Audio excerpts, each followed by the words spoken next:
ce matin, on va faire suite à la semaine dernière. Je ne sais pas si j'irai au bout de ce que j'ai prévu, mais je m'arrêterai s'il faut pour reprendre dans 15 jours, parce que dimanche prochain, c'est pas moi qui se rapportera le message. Mais je pense que c'est un point important. Et Josué 11, sachez-le, a des répercussions jusqu'à aujourd'hui. Et quand on va lire ce passage de Josué, normalement, il y a des mots qui vont vous faire tilt. Vous dire, mince, aujourd'hui, Josué 11 a encore des répercussions. Et dimanche dernier, on a parlé, dans Josué 10, on a vu que Dieu était capable d'arrêter le soleil. Alléluia! Dieu arrête le soleil. C'est quelque chose de merveilleux. Je ne sais pas vous comment vous réagissez. Mais moi, savoir que Dieu arrête le soleil, et que quand on prie, on est même capable, pas nous, mais la puissance de Dieu, le Saint-Esprit, de faire en sorte que le soleil arrête sa course. Quel est le scientifique qui est capable de faire ça? Nul n'est capable de faire ça. Mais Dieu, c'est pas un scientifique. Dieu, c'est le Créateur. Et il arrête les aiguilles de l'horloge quand il le veut. Amen. Ça, c'est ce qu'on a vu la dernière fois. Et pourquoi il l'a fait?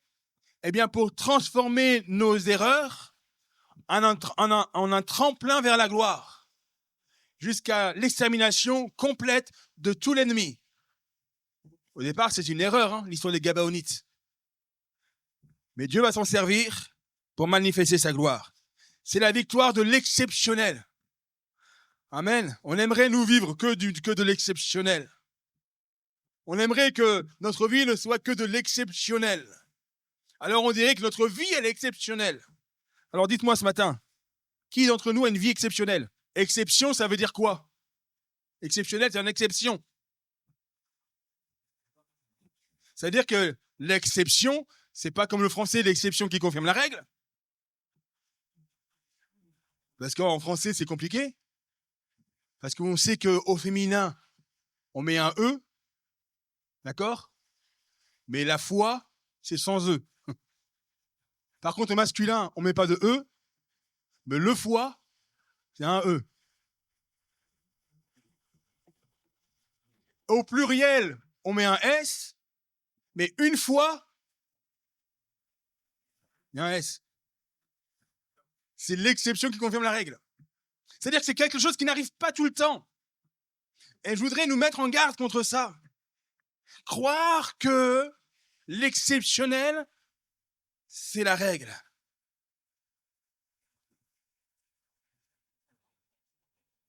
La vie chrétienne, les étapes pour aller de victoire en victoire, c'est pas simplement un miracle de temps en temps. C'est de conquérir le terrain tout entier qui nous a été donné par le Seigneur. Dans le chapitre 10 de Josué, cela nous donne une opportunité d'une victoire. Cela nous donne une opportunité. Mais l'obéissance de Josué 11 va donner l'héritage. Moi, je veux pas simplement une opportunité, je veux l'héritage. Parce que l'héritage, c'est complet. L'opportunité, c'est une fois comme ça. C'est une fois comme ça. Pour cela, on doit apprendre à vaincre nos complexes. J'aimerais qu'on puisse lire ensemble dans le livre de Josué, au chapitre 11, on va dire à partir du verset 1er jusqu'au verset 23.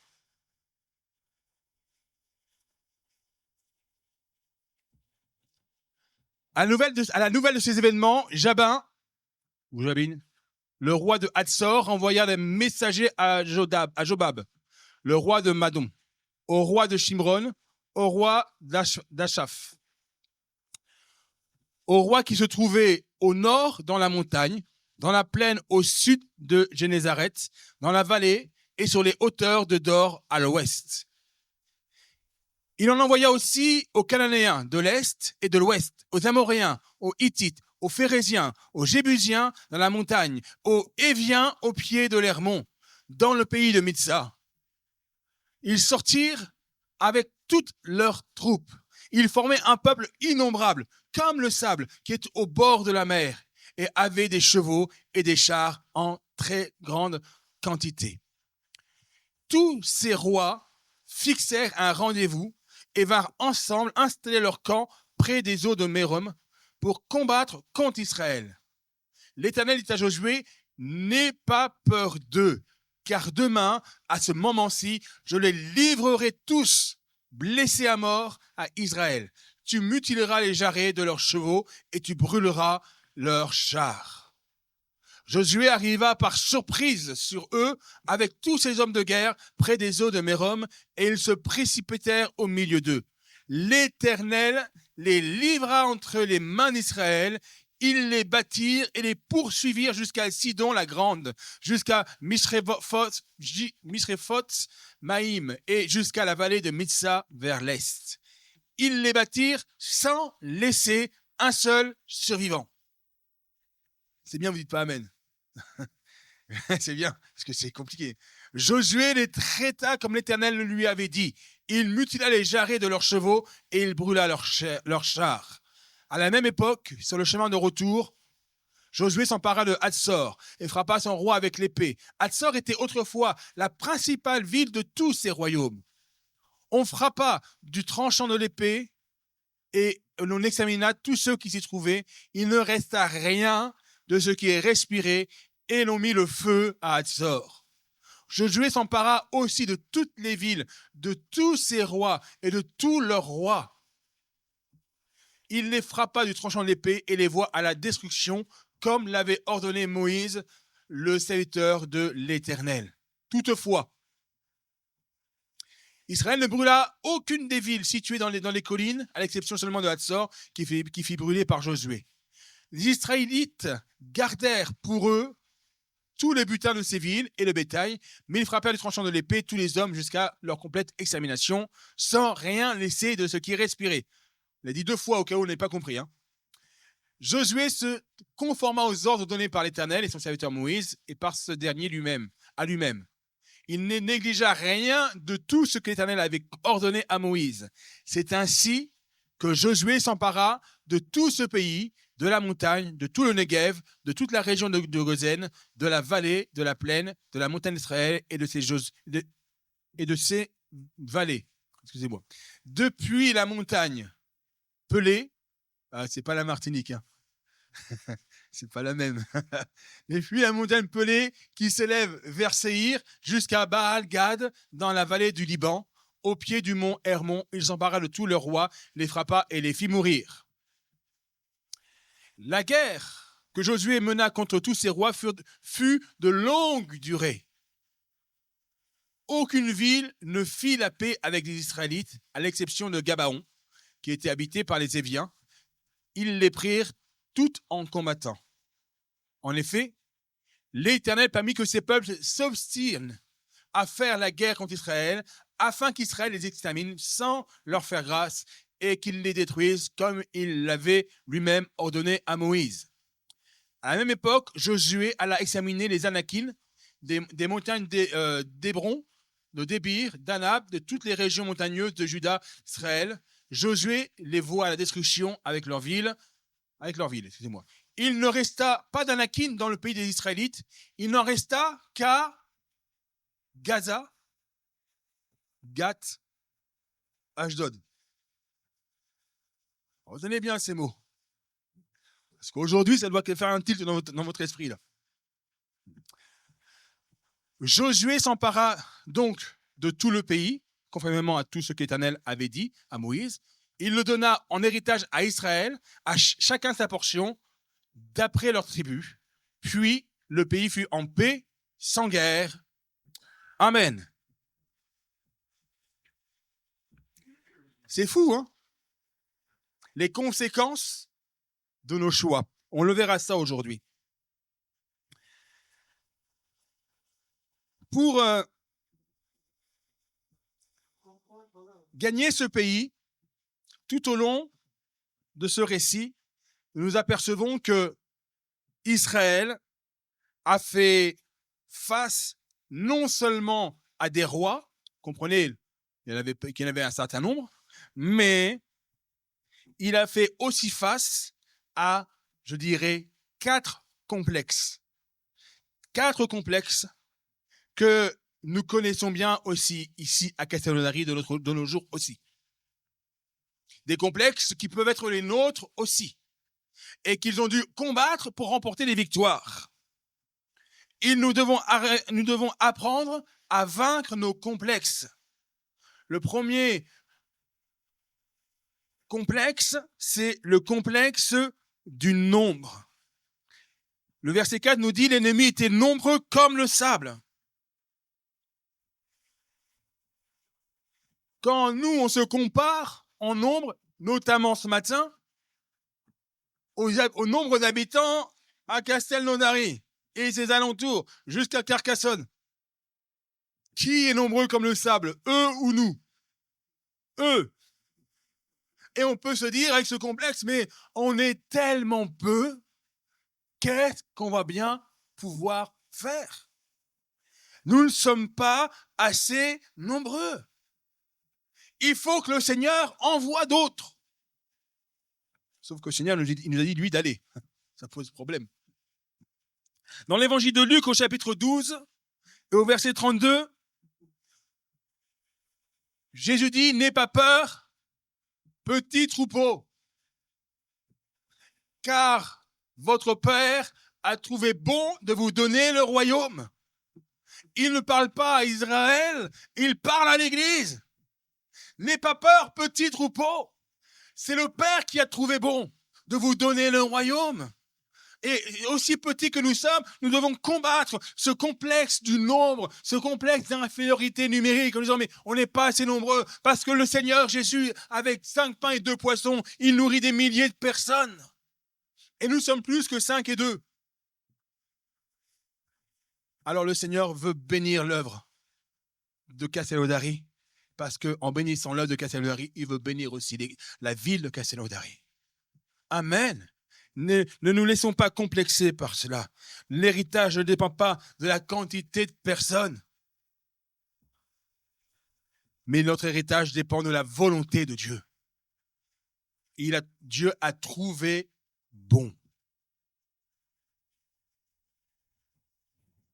Le nombre de l'ennemi ne définit pas l'issue du combat. C'est la présence de Dieu. C'est la présence de Dieu qui définit ta stature, ce que tu es, qui tu es. Deuxième complexe important qu'ils ont dû combattre, le complexe de l'importance, voilà plutôt. Au verset 10, Hatzor était la tête de tous les royaumes.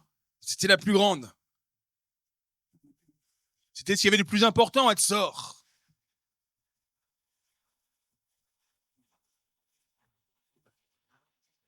Ah, c'était la ville principale. Et des fois, on pense que l'église, c'est quelque chose qui est en périphérie. L'église, quelque chose qui est un peu loin. L'église n'a pas d'importance. Et pourtant, vous savez ce qui m'est venu à cœur pour définir l'église de Castelnaudary? Une église pour la ville. On n'est pas une église à côté de la ville. On est une église pour la ville. Et Jésus va être très clair en parlant à ses disciples dans l'évangile selon Matthieu, au chapitre 5 et au verset 14. Vous êtes la lumière du monde. Parce que nous, on dit Jésus est la lumière du monde. C'est vrai. Mais Jésus va leur dire après, mais vous êtes la lumière du monde. Une ville située sur une montagne ne peut pas être cachée. On ne peut pas se cacher. L'Église est la lumière de Castelnaudary. Est-ce que vous croyez que l'Église est la lumière de Castelnaudary? Alors est-ce que l'Église doit se cacher? Parce qu'elle ne peut pas se cacher. Elle ne peut pas se cacher. Parce que du moment qu'elle brille, on la voit. Et je trouve que c'est ce que nous vivons ici dans ce local en est une parfaite illustration. Quand nous étions dans l'autre local, qui, je vous l'avoue, était beaucoup plus petit, ok, mais il était sur le centre. Il donnait sur une des rues principales. Rendez-vous compte, 9 avenue François Mitterrand. C'était notre adresse. On était au bord de l'avenue. On n'est pas à Paris ici, les avenues, il n'y en a pas 50. Hein. On avait du mal à avoir des nouvelles personnes. Hein. C'est compliqué. Hein. Et quand le Seigneur nous a mis à cœur de venir ici, une de nos réflexions, ça a été quoi? Ah, mais ça va être, les gens vont avoir du mal à trouver l'église. Hein. On est loin de tout, on est au bord de Castelnaudary, on ne donne même pas sur la ville, on va pas nous voir, on est caché derrière les bâtiments. Même certains disaient, oh, ils sont en plein milieu d'une usine. Mais qu'est-ce qu'on remarque?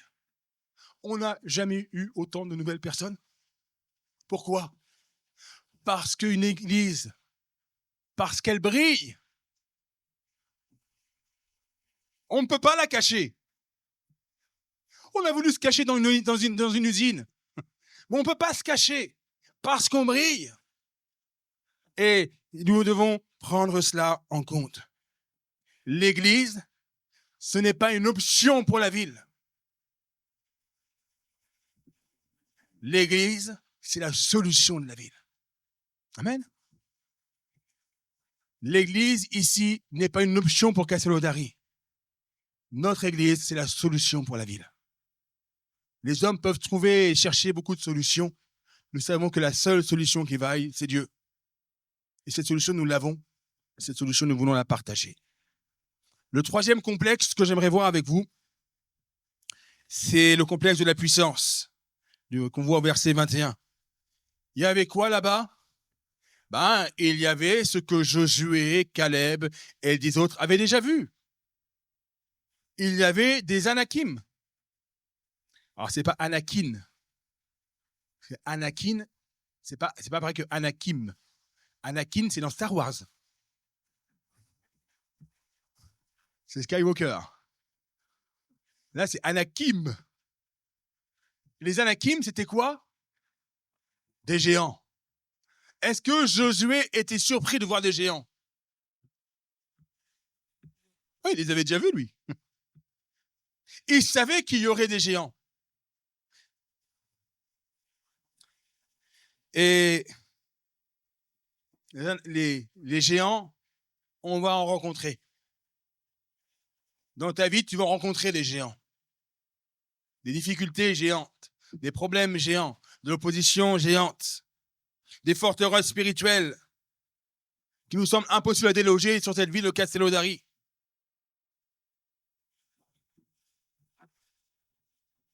On m'a dit quelque chose ici à Castel, mais ce qui est marrant, c'est qu'on me l'avait dit dans une autre ville aussi. Je crois qu'on le dit dans toutes les villes où il n'y a que des petites églises. À Castelnaudary, il y a un démon sous chaque tuile. Bon, c'est peut-être vrai.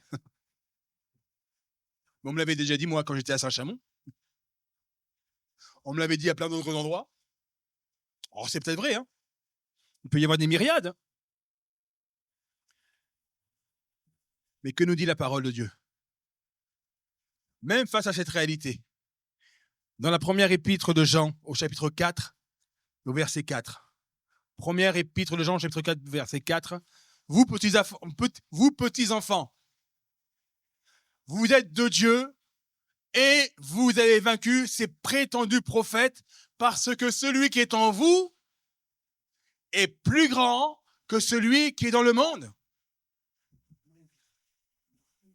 Je pense que vous n'avez pas bien entendu. Il est quelle heure? 11h15. Vous n'avez pas bien entendu. Parce que celui qui est en vous est plus grand que celui qui est dans le monde. Amen! Alléluia! Celui qui est en moi, il est plus grand que celui qui est dans le monde. Ils peuvent être des millions, des myriades, c'est pas grave. Je les ai vaincus, ces prétendus prophètes. Oh, il y en a beaucoup qui se prétendent prophètes. Il y en a beaucoup qui se prétendent d'une puissance spirituelle.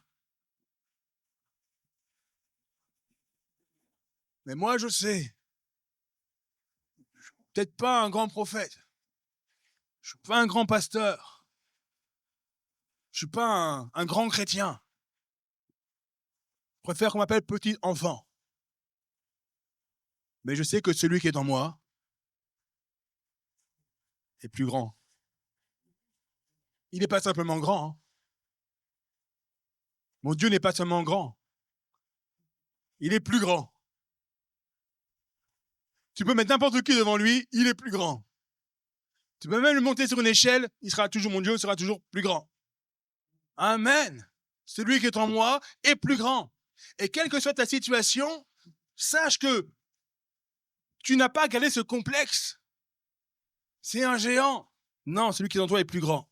Dans la deuxième épître de Paul aux Corinthiens, chapitre 10, verset 4. En effet, les armes avec lesquelles nous combattons ne sont pas humaines, heureusement. Mais elles sont puissantes.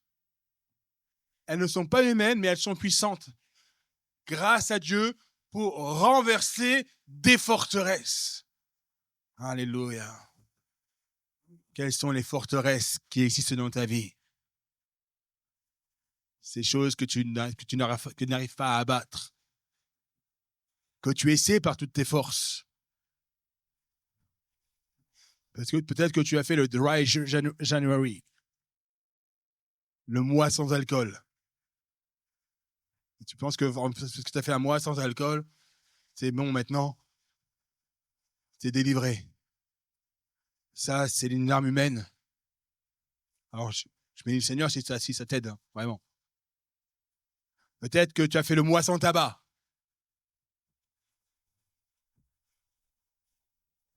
Mais tu as une arme à ta disposition qui est puissante pour renverser des forteresses. Et Dieu peut te permettre de renverser cette forteresse.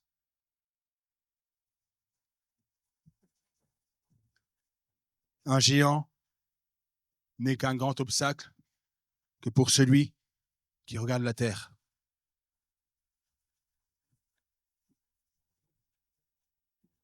Mais ce géant est une petite cible pour celui qui regarde au ciel.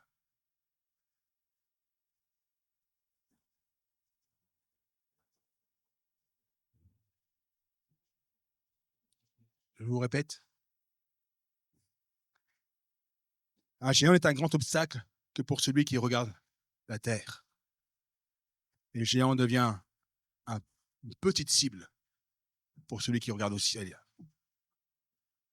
Amen. Le quatrième complexe que je veux voir avec vous ce matin, c'est le complexe du temps. Au verset 18, il est dit « Josué fit la guerre pendant longtemps. »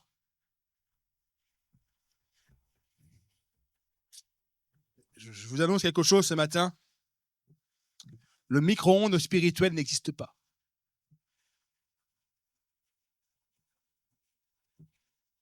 L'autocuiseur spirituel n'existe pas. Nous, on aimerait bien. Vous savez ce que c'est que le micro-ondes, hein? Peut-être qu'il y en a qui n'ont pas. Il y en a peut-être qui n'ont pas de micro-ondes chez eux, c'est possible, il y en a qui n'ont pas de micro-ondes. Seigneur Jésus.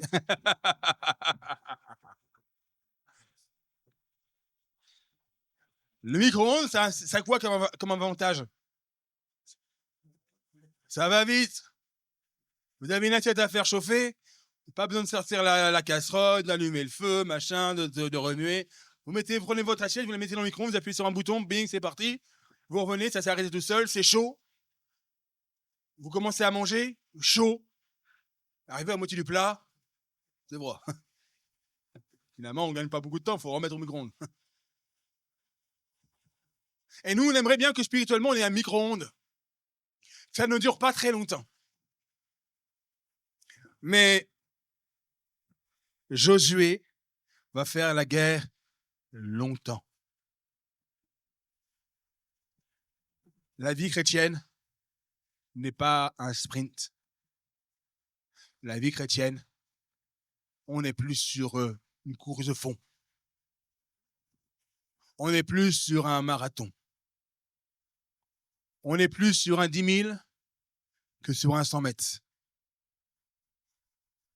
Et Paul, qu'est-ce qu'il va dire par rapport à la course? Il y en a qui disent, moi j'ai faim, mais... Il y a du gâteau. J'ai achevé, j'ai remporté la couronne de justice, mais réservée. Tu vas combattre longtemps. Tu vas devoir, la vie chrétienne va demander de la persévérance. Si on t'a vendu une vie chrétienne où tout est facile, où tout va vite, on t'a menti. Oui, il y a des victoires exceptionnelles. Mais marcher de victoire en victoire va demander de la persévérance. Josué et son armée, ils ont persévéré. Ils ont fait une guerre après l'autre, une ville après l'autre, un territoire après l'autre. Mais ils ont été au bout, ils ont emporté et ça a demandé du temps. Et moi, je t'annonce pas ce matin une vie chrétienne de sprinter. Je t'annonce une vie chrétienne de fondeur. Course de fond. Tu apprends à réguler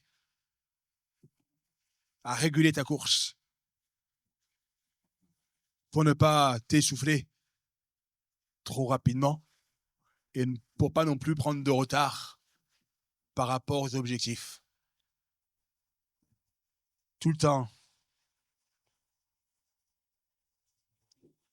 Je vais prendre un mot anglais, mais tout le temps monitorer son effort. J'ai plus le mot en français. Contrôler, voilà, excusez-moi. Je ne pars pas aux États-Unis, ne vous inquiétez pas. Tout le temps contrôler où est-ce qu'on en est. Avoir un écran de contrôle. Vous savez, ceux qui courent, qui font de la course là, ils sont toujours au contrôle de comment réagissent leur corps. Quand vous faites un 100 mètres, vous ne vous posez pas de questions. Vous êtes à fond dès le départ. Il faut y aller. Il y a 100 mètres à faire. Si ceux qui courent 100 mètres devaient faire 1000 mètres, ils ne partiraient pas si vite. Parce que là, il faut contrôler. Est-ce que tu peux, j'ai employé ce terme, monitorer ta vie spirituelle? Où est-ce que j'en suis? Où est-ce qu'elle en est ma vie de prière? Où en est ma relation avec Dieu? Où en est mon apprentissage des lois du royaume de Dieu? Où est-ce que j'en suis de ça? Est-ce que je vais monitorer ma vie pour savoir si je ne suis pas en train de m'essouffler? Parce que je fais 36 000 choses dans l'église, mais je ne nourris pas mon corps. Tu vas t'essouffler. N'aie pas peur du temps. Ne te décourage pas parce que ça va durer longtemps.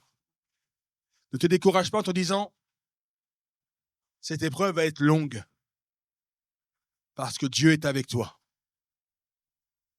Et on voit qu'à chacune des batailles, il est dit que l'Éternel les livrera. L'Éternel livrera l'ennemi à chacune des batailles. Vous savez, on l'a lu dans Josué 10, ils ont un peu combattu, mais c'est surtout Dieu qui a fait tomber du ciel des pierres pour tuer simplement les ennemis. Là, dans le chapitre 11, à aucun moment, vous voyez une intervention miraculeuse de Dieu. Aucun moment. Il n'y a pas un endroit où il s'est dit et la terre s'est ouverte sous les ennemis. Jamais. Du feu est descendu, vous êtes tous consumés avant même que Josué bouge le petit doigt. Chapitre 11, rien. Et pourtant, c'est toujours l'Éternel qui les a livrés. Ils ont combattu. Ils ont fait des efforts. Mais ils ont combattu le bon combat. Ils ont combattu le combat que Dieu leur avait demandé de combattre.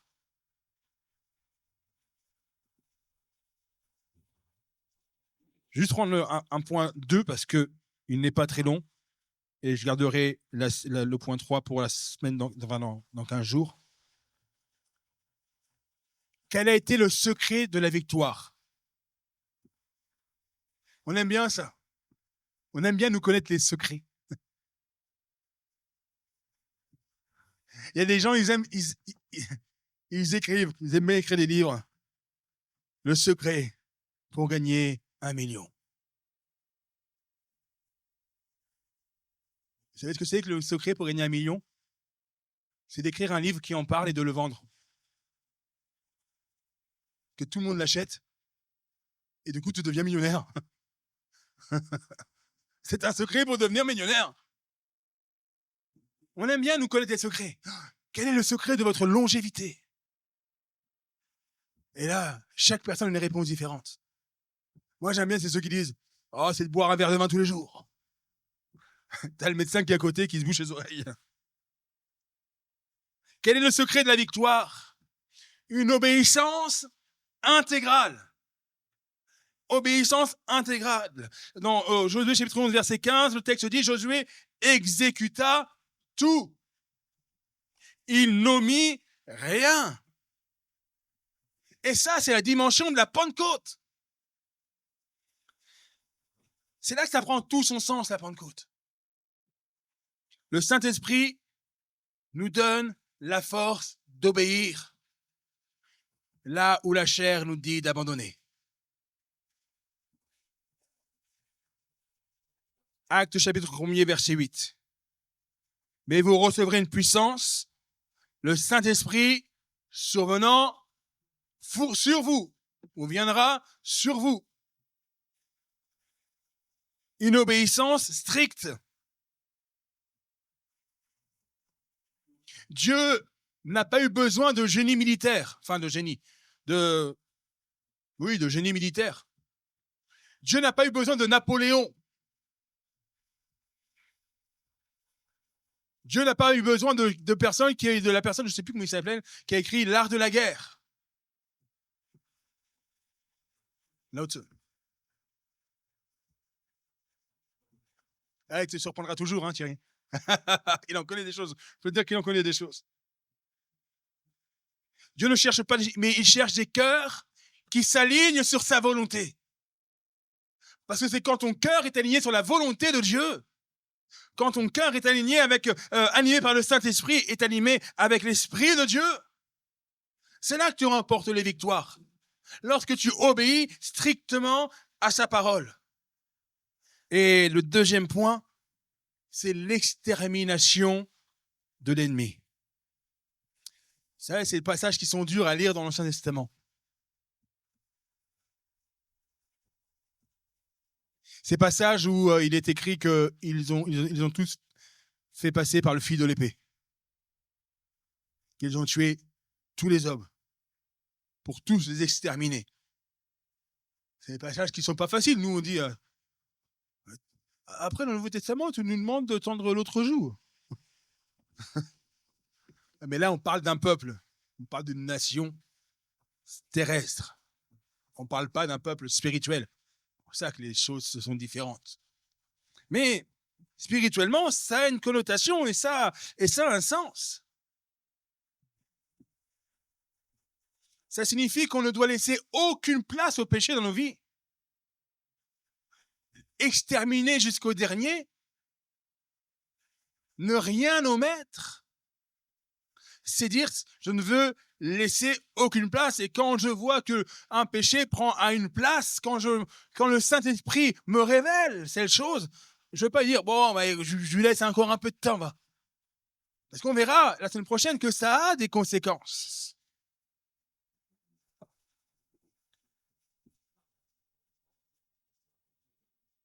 Et je terminerai avec cette phrase. Une obéissance à 99%, c'est une désobéissance à 5%. Une obéissance à 99%, c'est une désobéissance à 100%. Oh, il n'y a qu'1%. C'est déjà une désobéissance. Vous connaissez bien cette histoire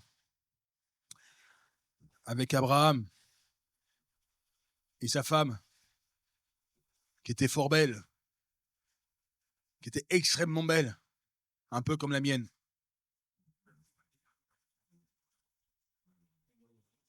Alléluia, mais c'est la mienne quand même.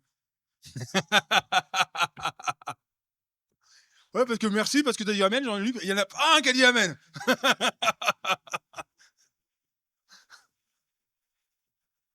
Et il arrive en Égypte, notre brave Abraham. Et il n'y avait pas que lui qui trouvait que sa femme était belle. Le pharaon de l'époque, lui aussi, il a vu qu'elle était belle. Et qu'est-ce qu'il a fait, Abraham? Il a protégé sa femme, il l'a cachée. Je mourrai pour toi. Non, pas tout à fait. C'est dit, bon, elle est belle, et ma vie aussi. Alors, je ne vais pas mentir. Enfin, je vais dire quelque chose qui n'est pas faux. C'est pas faux. C'est ma sœur. C'est pas faux. C'était pas vraiment sa sœur. Enfin, pas au sens d'aujourd'hui. C'est sa demi-sœur. Mais c'était aussi sa femme. Et c'était pas sa demi-femme. Et quand on vient lui dire quoi que ce soit, Pharaon la veut, c'est pas ma femme. C'est ma sœur. Qui peut la prendre? Et ça a eu des conséquences néfastes. Pas sur Abraham, bizarrement, mais sur Pharaon. Est-ce qu'Abraham a dit la vérité? Oui. Est-ce qu'il a dit toute la vérité? Non. Est-ce qu'il a fait... Est-ce qu'il a menti? Eh oui. Ah ben, j'ai pas dit le contraire, hein. Attention. J'ai pas dit le contraire.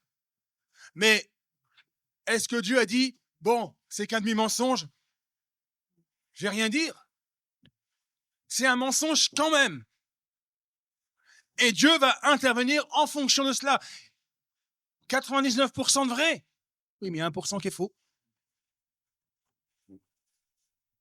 Et un autre exemple par rapport à ça, si vous n'êtes pas convaincu. Imaginez que là, vous ayez un grand drap blanc, blanc de chez blanc. Et que sur un coin en haut, il y a une tache. Ça veut dire quoi? Le drap est sale. Non. Il est propre à 99%. Et oui, il est quand même sale, il a une tache. Avec Dieu, c'est comme cela. Dieu nous demande du 100%. Et quand on a 99%, pour Dieu, c'est quand même ça reste une désobéissance. Alors, si tu veux avoir le secret de la victoire, c'est une obéissance stricte et c'est exterminer ce qui n'est pas à la gloire de Dieu dans ta vie et que Dieu te montre. Et toute ta vie, Dieu va te montrer quelque chose.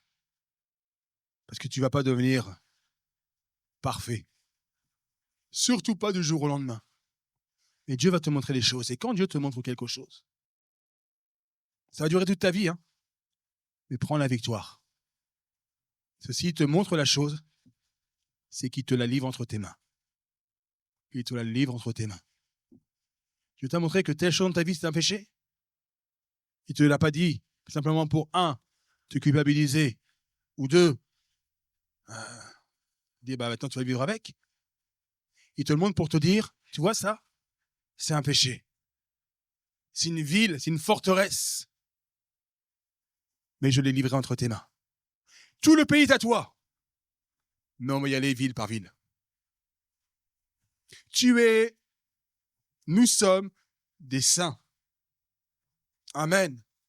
Parce que lavés par le sang de l'agneau. Mais jour après jour, nous remportons des victoires sur tel ou tel ou tel domaine. Pour que l'héritage soit là. S'emparer de l'héritage tout entier. Que Dieu soit béni, que Dieu soit glorifié. Amen. On va baisser nos têtes quelques instants. Et donc la prochaine fois, on verra les conséquences que ça a eu et que ça peut avoir dans nos vies et même dans notre descendance. Tout ce que nous avons vu aujourd'hui. Seigneur, nous ne voulons pas nous contenter de l'exceptionnel. Un miracle de temps en temps. C'est vrai que nous avons été tellement joyeux de voir Maël ce matin. Une réponse à nos prières. Mais nous croyons que ce n'est pas une victoire de temps en temps que tu nous promets, mais c'est de remporter la victoire sur cette ville, pour cette ville de Castellodari, et pour nos vies personnelles, et pour nos couples. Et nous voulons marcher dans ce domaine de victoire en victoire.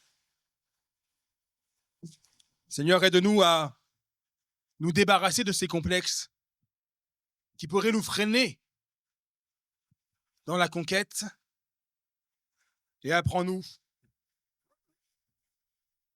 le secret de la victoire, qui est l'obéissance pleine et entière à ce que tu nous dis.